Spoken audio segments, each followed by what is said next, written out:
Hello everyone, welcome back to Book Club Preview. I'm Michael, and today we're looking at Charlie Thorne, The Last Equation, and looking at Chapter 2 and Chapter 3. So this chapter starts off with Charlie going down and talking to us about this kind of ski trail or part of this mountain called Dead Man's Drop. And this is a really dangerous area for skiing. It actually kind of curves in like this. So you ski down this side, and I guess you kind of ski out and jump off into nothing, which is pretty crazy. So it's so narrow and steep that no one can help you. The helicopter can't come in here. Very, very dangerous. You can crash on the wall and get hurt. And all sorts of terrible, terrible things could happen. She is going to go down this slope, and she's bringing some unfortunate friends with her too. As she's thinking about this mountain and she's going down, she thinks about her life, okay? She's a genius. She goes to college. She's 12 years old. And she actually doesn't go to class that much because she knows everything the teachers are teaching her.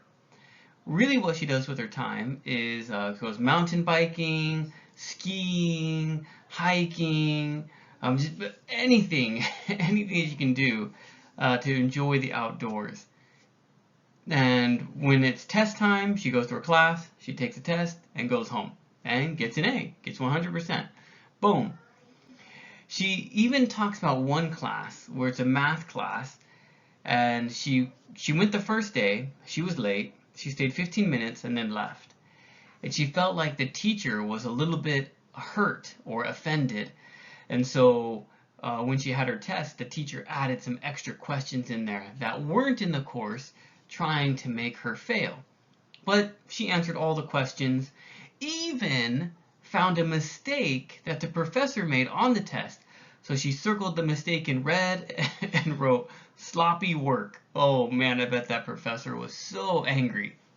And she submitted it and got an A. And so that's kind of her lifestyle. She really likes to skip school, meaning she doesn't go to school that much. And the way that she does this, goes out to these really crazy places, is by asking other college students for help. Luckily, other college students like to skip school too. There's this one group of girls that she skipped school with before, and it was with them that she went to this mountain. And somehow she has a lot of money. We don't know yet, but she has a lot of money. And she rented this really expensive ski cabin in this mountain. It was $1,000 a night. And she lied to the girls and said, oh, it's my uncle's cabin. But really, she had paid for it. How did she get that money and stuff? We don't know yet. But yeah, that's kind of what she does. She just skips school and has fun. Now she comes back to this mountain where she was with those girls, and one of them was like, oh, why don't you go do Dead Man's Drop? And Charlie was like, yeah, let's do it. And the other girls were like, they couldn't say no now that a 12-year-old had said yes. So they all followed her. And Charlie goes down this slope, and she's just like, yahoo! Like a crazy person. The other girls are like, oh, oh, oh, oh. If you know skiing or snowboarding, they're going really slow, kind of going zigzag, as slow as they can, while Charlie's just going, whoa! And finally she gets to that part where it becomes a cliff, and it's just straight down, jumps off. And she's like, oh man, maybe I'm wrong, maybe my calculations are wrong. Oh, click, click, click, click, click, click, click, click. She starts doing all these calculations, thinking about when she took the chairlift up the mountain, looking at Dead Man's Drop, and calculating, looking at things and shadows and finding out the perfect route and the best way to jump off. And she's slow going down, and she's like, oh, maybe I'm wrong. She does her math. No, my math is right. Okay, let's go. And she just jumps off. And she's like, how can I make this look awesome? And she starts doing backflips. And I think she starts twisting too, but at least backflips. Boom! Lands perfectly. And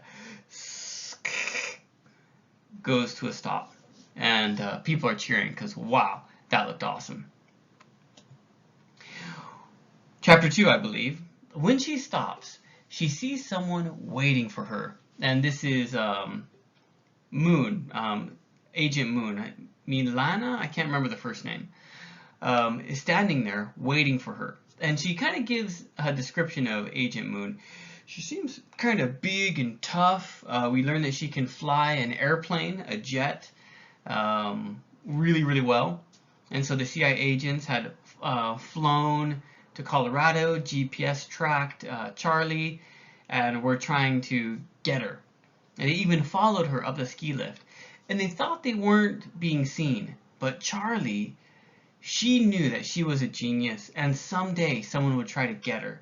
And so she really, really learned how to observe her environment and find ways to escape, ways to protect herself, and of course looking for bad people or suspicious people.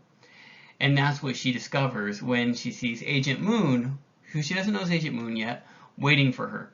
Because she remembers, click, click, click, calculating, oh, I saw that person behind me in the chairlift. What are the odds 30 minutes later she would be right here waiting for me? Oh, not very good. She must be someone trying to catch me. Let's find out for reals. And she calculates all of these math and statistics in her head. She even thinks back to when she was young. I think even from like the age of 5, she remembers seeing numbers and equations. She would look and just see, oh, this area or volume of this thing, and she would see the lines and the math, and she'd just be able to calculate it. It wasn't until later that she realized, oh, other people can't do that. Wow, I'm different. For her, she just sees the numbers. And even while she was going down the slope, she was kind of seeing the numbers telling her the math, the best way to jump off of Dead Man's Drop. And so even in this case, she kind of sees the numbers of how to escape from this person waiting for her.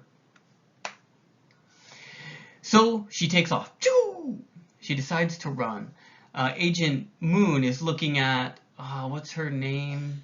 Maya, something like that, who also jumped off the cliff, landed and crashed, but luckily wasn't hurt. Agent Moon looks back, and Charlie's gone. She phones Dante. She's running! But it was too late for Dante to get ready, and he can't get enough speed to catch her. So he tries to block her. And at this point, Charlie's like, oh yeah, these guys are following me and trying to catch me. So she veers off and goes off into the woods.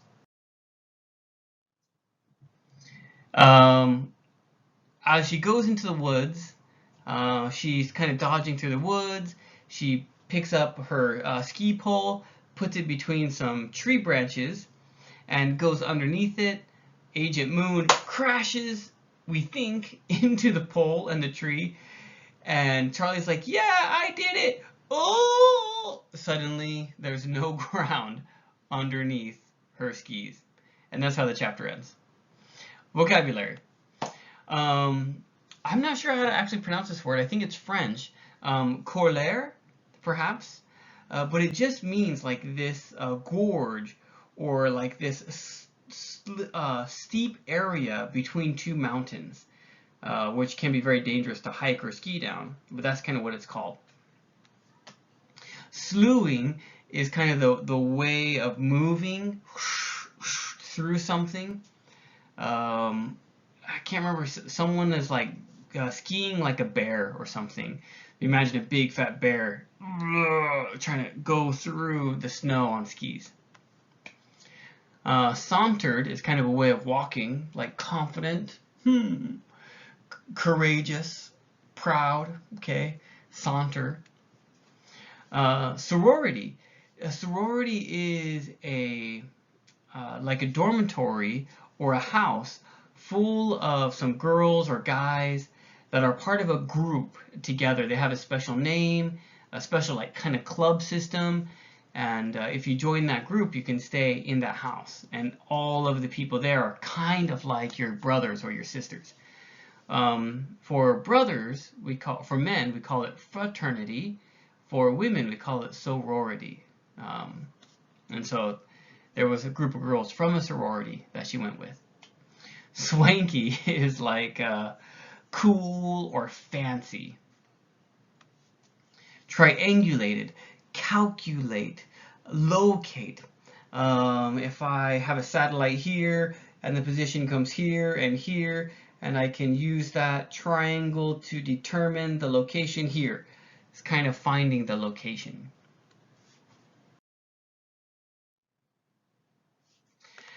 Hunch. Hunch is like a feeling that something is right or wrong. Exertion is giving energy, so using your energy or power or force. And lastly here, discussion question. If you were Charlie, or you know what? No, let's not even do Charlie. If you were the girls that followed this crazy 12-year-old to Dead Man's Drop, would you have jumped off that cliff too? Or would you have chickened out and climbed back up? Of course, please make your own discussion question. That is all the time that we have for today, but thank you so much for joining me for this episode of Book Club Preview. I'll see you soon. Bye-bye.